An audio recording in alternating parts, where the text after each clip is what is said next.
আজ নিয়ে চলে এসেছি আমাদের নতুন অ্যাপার্টমেন্টের রুম ট্যুরের ভিডিও নিয়ে। হ্যালো এভরিওয়ান, আমি রূপা। আমার নতুন একটি ভিডিওতে সবাইকে অনেক অনেক ওয়েলকাম। কিছুদিন আগে একটি ভিডিওর মাধ্যমে আপনাদের সাথে শেয়ার করেছিলাম যে আমরা আগে যে অ্যাপার্টমেন্টে থাকতাম সেই অ্যাপার্টমেন্টটি চেঞ্জ করে নতুন একটি অ্যাপার্টমেন্ট নিয়েছি। বলেছিলাম প্রথম থেকে সব ভালোভাবে গুছিয়ে আপনাদের সাথে রুম ট্যুরের ভিডিও শেয়ার করব। তো চলুন শুরু করা যাক। প্রথমেই আমি মেইন দরজা থেকে ভিতরে ঢুকলাম।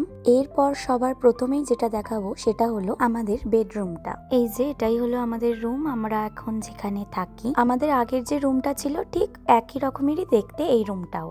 সেই কারণে এই রুমটা আমরা ওই একইভাবেই সাজিয়েছি। এই যে বেডটা যেখানে রেখেছি, বেডের পাশেই আছে একটা বড় জানলা। আর এটা হলো একটা ক্লোজেট, যেটা রুমের সাথেই জেনারেলি থাকে। এর সাথে সাথে ঘরের মধ্যে আরেকটি যেটা থাকে সেটা হলো একটা করে ওয়াশরুম। আমাদের ঘরের সাথে এই ওয়াশরুমটা আকারে একটু ছোট, কিন্তু এখানে স্নানের ব্যবস্থাও আছে। আর এখানেও ঘরের সাথে একটা বড় আয়না দিয়েছে। এটা হলো ঘর থেকে বাইরে বেরিয়েই আমাদের লিভিং রুমটা। এই দিকটায় রাখা হয়েছে দুটো সোফাকে, ওই দিকটায় ছোট সোফাটা, আর এই দিকটা এই যে বড় সোফাটা, যেটা ওই সোফা কাম বেড কেনা হয়েছিল। আর ঠিক তার উল্টো দিকেই রাখা হয়েছে টিভিটা। এইটা হলো একটা কমন ওয়াশরুম, এখানে কোনো স্নান করার ব্যবস্থা নেই। এইবার আপনাদের উপরে নিয়ে যাই। এটা কিন্তু একটা 2 বেড অ্যাপার্টমেন্ট। এর উপরেও একটা রুম আছে। এখন আমি সিঁড়ি দিয়ে উপরে যাচ্ছি। আর এটাই হলো আরেকটা রুম। এখানে রিন্টু অফিসের কাজ করে, তার জন্য এখানে ওর অফিসের চেয়ার, টেবিল, ল্যাপটপ, কম্পিউটার এই সব কিছুই রাখা। আর সাথে রাখা আছে একটা ম্যাট্রেস। উপরের এই ঘরের সাথে দুটো করে ক্লোজেট দিয়েছে। আমি আপনাদেরকে একটাই দেখালাম। এই যে এটাই হলো সেই ক্লোজেটটা। আর একটা যে ক্লোজেট আছে সেটাও ঠিক একই রকমের, এই টেবিলের পাশের দরজাটাই। চলুন উপরের ওয়াশরুমটাও আপনাদের দেখাই। এই যে এটাই হলো উপরের ওয়াশরুমটা, ভীষণ বড় এটা। আর এখানেই আমরা স্নান করি, যেহেতু এটা অনেকটা বড় ওয়াশরুমটা। আর এই ওয়াশরুমের ভিতরেও একটা ছোট্ট ক্লোজেট করা আছে। এর ভিতরে আপাতত আমরা এখন স্নানের টাওয়েলসগুলো রাখছি।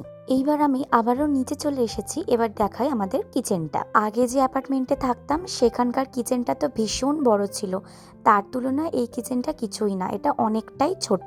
তাও আমি ঠিক অ্যাডজাস্ট করে সবকিছু নিজের মতো সাজিয়ে গুছিয়ে রেখেছি। কিচেন তো একই রকমেরই দেখতে হয়।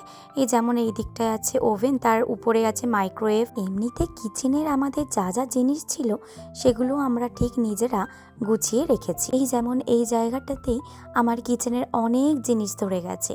আর এই কাছেই আছে, এখানে হলো ওয়াশার, পাশেই হলো ড্রায়ারের উপরেই আছে ডিটারজেন্টগুলো। এই জায়গাটা আরো সুবিধা হয়েছে, এটা একদম আমার কিচেনের পাশেই। আচ্ছা, এইবার দেখাই আমাদের ডাইনিং এর জায়গাটা। এইখানে রেখেছি আমাদের ডাইনিং টেবিলটা। এর পাশেই আছে একটা বড় জানলা। এই জানলা দিয়ে বাইরের ভিউটা ভীষণ দেখতে ভালো লাগে। এই জায়গাটা হলো ফায়ার প্লেস। এই যে নিচটা যেটা দেখালাম, এর উপরটায় আমরা ঠাকুর রেখেছি। এর আগের অ্যাপার্টমেন্টেও তাই রাখতাম, ফায়ার প্লেসের উপরটাতে ঠাকুর রাখতাম। চলুন এবার ব্যালকানিটা দেখাই।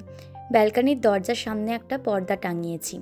আর এখানে একটা টেবিল আর দুটো চেয়ার রেখেছি। এখানে বসে কখনো ব্রেকফাস্ট করা যাবে, অথবা বসে আড্ডাও মারা যাবে, গল্প করা যাবে। আমি প্রায় মাঝে মাঝে সকালবেলা ব্রেকফাস্ট নিয়ে এখানে বসি।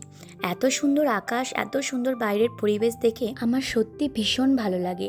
একেবারে চোখ, মন, প্রাণ সব জুড়িয়ে যায়। আজকের ভিডিওটা এই পর্যন্তই। ভিডিওটা এখানেই শেষ করছি। আমার আজকের এই রুম ট্যুরের ভিডিওটা আপনাদের কেমন লাগলো অবশ্যই কমেন্ট করে জানাবেন। ভালো লাগলে একটা লাইক করে দেবেন। ধন্যবাদ।